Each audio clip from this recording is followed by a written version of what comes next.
الحمد للہ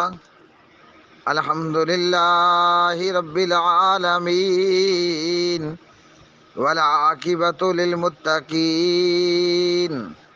والصلاة والسلام علی رسولہ محمد وآلہ وأصحابہ وأتباعہ اجمعین الی یوم الدین.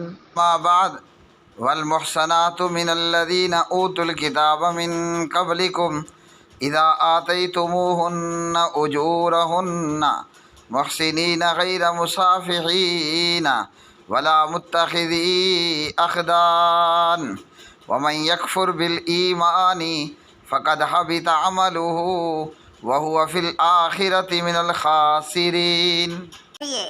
آگے بڑھنے سے پہلے چینل سبسکرائب کریں، بیل آئیکن دبائیں اور ویڈیو کو شیئر کریں. السلام علیکم ورحمۃ اللہ. جی پیارے بھائی، سوال آپ کا ہے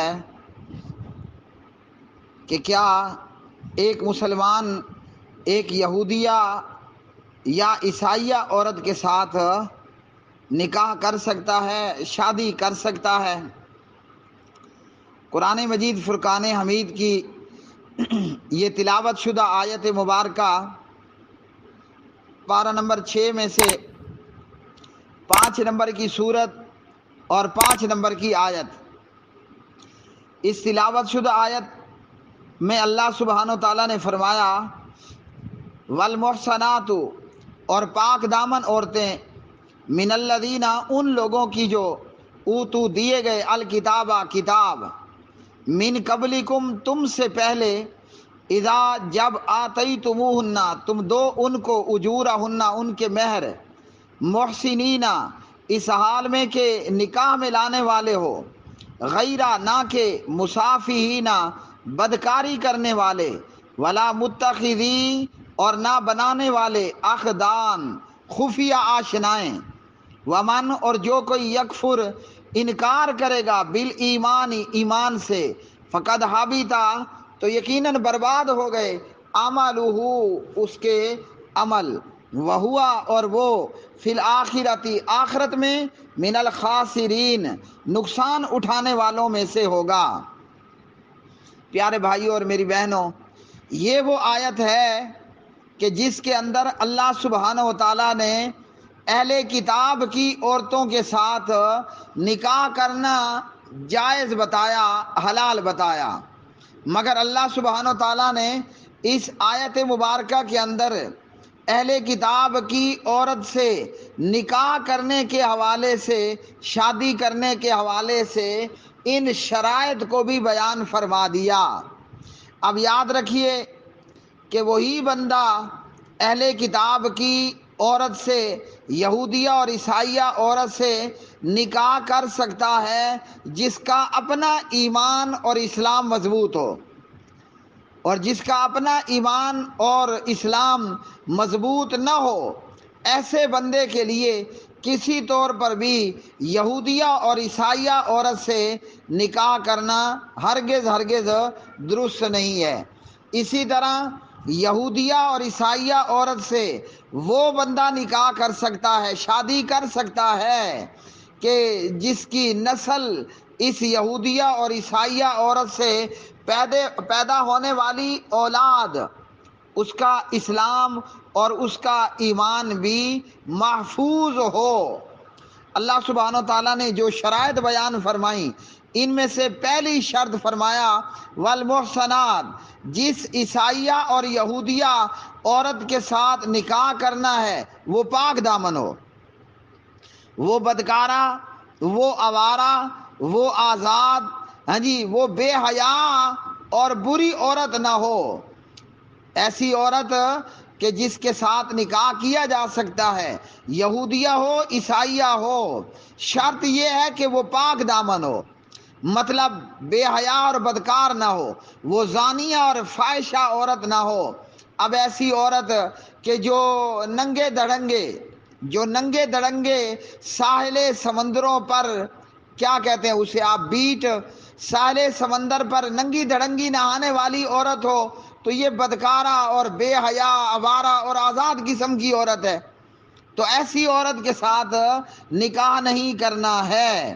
اور فرمایا جب نکاح کرنا ہے تو ان عورتوں کو پھر ان کے حق مہر بھی دینے ہیں، اور ساتھ میں ہی فرمایا کہ نکاح اور پاک دامنی کا ارادہ ہو، بدکاری کرنے والے نہ ہوں، یعنی بے حیا اور بدکار قسم کے نہ ہوں۔ اور فرمایا کہ وہ خفیہ آشنائیں، یہ جو عاشقی اور معشوقی کا معاملہ ہے کہ جناب وہ عورت کسی مسلمان پر عاشق ہو گئی، مسلمان کسی یہودیہ عیسائیہ عورت کے اوپر عاشق ہو گیا، ان کے جناب شادی سے پہلے ان کی خفیہ آشنائیں ہیں، ان کی رنگ رنگیلیاں ہیں، ہاں جی، ان کا ننگے دڑنگے نہانا ہے، بیٹ یا ساحل سمندر کے اوپر بے حیائی پر مبنی موج مستیاں ہیں، خفیہ آشنائیں، عاشقی اور معشوقیاں بھی نہیں ہونی چاہیے۔ تو ان شرائط کو ملحوظ خاطر رکھتے ہوئے اگر کوئی مسلمان بندہ کسی یہودیہ اور عیسائیہ عورت سے نکاح کر لیتا ہے تو جائز ہے۔ ہاں، نکاح اور شادی کے بعد ضروری ہے کہ مسلمان اپنے ایمان اور اسلام کی بھی حفاظت کرنے والا ہو۔ تو جو پہلے ہی کچے ایمان کا مالک ہے، کمزور ایمان کا مالک ہے، اگر وہ یہودیہ اور عیسائیہ عورت سے شادی کرے گا تو اپنا ایمان خراب ہونے کا خطرہ ہے، اپنے ایمان کے ساتھ پیدا ہونے والی اولاد کے بھی ایمان کا خطرہ ہے۔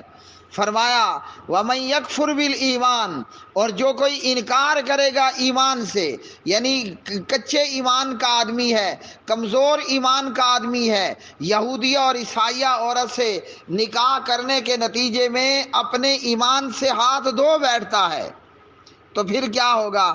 فرمایا اس کے جو پچھلے کے اعمال ہیں، اس کے جو سابقہ اعمال ہیں، پچھلے اعمال ہیں، وہ بھی سب کے سب برباد ہو جائیں گے۔ اور ہوگا کیا؟ آخرت کے اندر قیامت کے دن یہ نقصان اٹھانے والوں میں سے ہوگا۔ دنیا کے اندر تو تھوڑی دیر کا چسکا یا موج میلہ اور مستیاں ہو گئیں، دنیا کے اندر تو بیگم نے کوئی بہت بڑی پراپرٹی بھی اس کو لے کر دے دی، ہاں جی، اس کو پیسہ بھی دے دیا، دولت بھی دے دی، ناموری اور شہرت بھی حاصل ہو گئی، لیکن اپنا ایمان اگر خراب کر بیٹھا تو پھر کیا ہوگا؟ آخرت کے اندر بربادی ہوگی۔ اور اس عورت سے پیدا ہونے والی اولاد اگر اس کا ایمان خطرے میں پڑا یا ان کا ایمان خراب ہو گیا اور وہ صحیح ایمان پر نہیں آ سکے تو پھر کیا ہوگا؟ نبی پاک علیہ الصلوۃ والسلام نے فرمایا تم میں سے ہر ایک جو ہے وہ مسئول ہے۔ حدیث فرمایا کہ ہر ایک سے اس کی رعیت کے متعلق سوال ہوگا۔ آدمی جہاں اپنی ذات کا ذمہ دار ہے وہیں اپنی اولاد کا بھی ذمہ دار ہے۔ اگر اولاد کی تربیت ایک یہودیہ اور عیسائیہ عورت کے پاس ہوئی اور اولاد اسلام اور ایمان سے متنفر ہوئی، یا مسلمان کی اولاد ہے، اللہ نہ کرے وہ کل کو یہودی اور عیسائی بن کر کے کھڑے ہو جاتے ہیں، تو باپ سے اس کی اولاد کے متعلق بھی سوال ہوگا۔ اس لیے یہودیہ اور عیسائیہ عورت سے شادی اور نکاح کرنے والے ان تمام باتوں کو ملحوظ خاطر رکھیں، اور اگر ان تمام شرائط کو اور ان باتوں کو ملحوظ خاطر نہ رکھا گیا، آج دنیا میں دولت بھی مل گئی ہے، دنیا کے اندر چسکا بھی ہو گیا، لیکن آخرت کے اندر یہ نقصان اٹھانے والوں میں سے ہوگا۔ اور آخرت کا نقصان کیا ہے؟ جنت سے محرومی اور جہنم کا ایندھن بن جانا۔ اللہ سبحانہ و تعالیٰ سے دعا ہے اللہ ہمیں اپنے ایمان کی حفاظت کرنے کی توفیق عطا فرمائے۔ ہاں جی، یہ یہودیہ اور عیسائیہ عورت سے شادی کرنا ضروری نہیں ہے، یہ ضروری ہے، یہ فرض ہے کہ ہم اپنے ایمان کی بھی فکر کریں اور خود کے اپنی اولاد کے ایمان کی بھی فکر کرنی چاہیے۔ وآخر دعوانا ان الحمدللہ رب العالمین۔